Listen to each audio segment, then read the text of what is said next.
Jesus viser mig virkelig, hvor tæt vi er på enden, og at han snart kommer tilbage. The rapture is soon gonna happen. Men som sagt, den her vision, jeg fik, er enormt interessant. Lyt med. Jeg er i mit hjem, og lige pludselig ser jeg Jesus, og ovenover så var der en rød pil, der peger opad. Og jeg tænker, okay, hvad laver Jesus som lille på min mikroovn med en rød pil, der peger op? Look up. Look up. Og der var jeg ikke i tvivl om, hvad det er, han prøver at vise mig. Han prøver at vise mig, at vi skal kigge op, for han kommer snart. Og the rapture kommer snart til at ske, guys.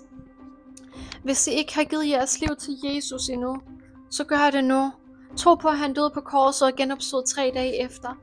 Og omvend jer fra synd. Det er det eneste, det tager for, at I kan blive frelst og komme med i the rapture, som sker slut september. Please guys, det er absolut ikke nogen joke. Jesus besøger mig ikke for sjov i mine drømme og visioner. Det gør han ikke, og han besøger så voldsomt mange. Så mange rundt omkring i verdenen og fortæller, at han snart kommer tilbage, og at the rapture snart kommer til at ske. Yeah guys, please.